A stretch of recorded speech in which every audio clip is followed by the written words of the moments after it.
So in the last video, I started off by telling a story about me pushing kids on a merry-go-round and making them spin around. And I used that to start a discussion of conservation of angular momentum. But I also want to talk about angular impulse, which is another idea that is close to the idea of linear impulse that we've discussed, but it exists within a rotating reference frame. So each time that I pushed on those kids from the outside, I was applying a force at some distance from the center of rotation, which means I was applying a torque. And I was doing that for what was relatively brief periods of time because I was just going push, push, push. But if I wanted to figure out how much I was changing the angular momentum for, it's going to be something that's based off of that torque and based off of the amount of time that I applied that torque each time that I pushed on it. So the formula for angular impulse is going to look really similar to the linear one. The linear impulse is written as the change in momentum, delta P equals mv. I'm sorry, not mv, F delta T. I can do the same thing by just for angular impulse by translating this formula into linear variables, where the angular impulse is going to be the change in angular momentum, L, so delta L equals torque times time. And these are just the angular versions of the linear variables we've talked about. So this is going to be time. This is going to be the torque.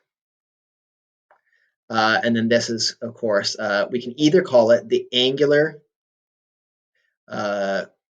impulse, or we could call it the change in angular momentum.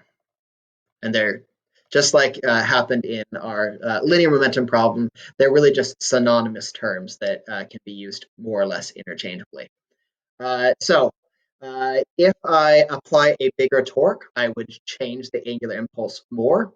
If I applied the torque for longer, I would change it more. And if I apply a torque in the opposite direction, then the change is going to be negative and the angular momentum would decrease, and so on. So that's the main part of this particular formula, but it does show up in some graphs. One thing to point out is that we can make this equation a lot more complicated really quickly. So we have delta L equals torque times delta T, but delta L could be written as I delta omega, or even change in rotational inertia times change in angular velocity. And this here could be written as R times F times delta T. And we can even get worse with this by doing things like starting to plug in various rotational inertia formulas, like, I don't know, 1/2 mr squared. And we could plug in V over R, and then RF delta T, and all kinds of stuff. So there's a lot of variables that could be kind of like crammed in here and played around with. And so we could start saying stuff like, well, if I change the radius here, how does that change the rest of the problem? It cancels out, actually. The radius has no real effect on the way that this problem works. Because if it was a smaller object, I would be applying less torque to it by pushing on the outside, but it would also have less rotational inertia, and so it would end up washing out. But going down to the graphs, if I had something like I was measuring how long I was applying a torque to something, and I was recording its change in angular momentum or the angular impulse, then the slope of this graph would be the torque. And you can see that in the equation because delta L equals torque delta T. So if this is my y value and this is my x value, then torque has to be my slope. And then I'd have a y equals mx type equation. But they might also do kind of weird things where instead they ask you for what is the force, and you're told the radius in the problem. So if you're told the radius in the problem, or the lever arm that the force was applied, you could use the torque. You could say my slope is equal to torque. And then you could say, if I divide torque by r, I would get F. So if I take my slope and divide by r, I would get my force. So just be aware of some of those tricks that exist in there.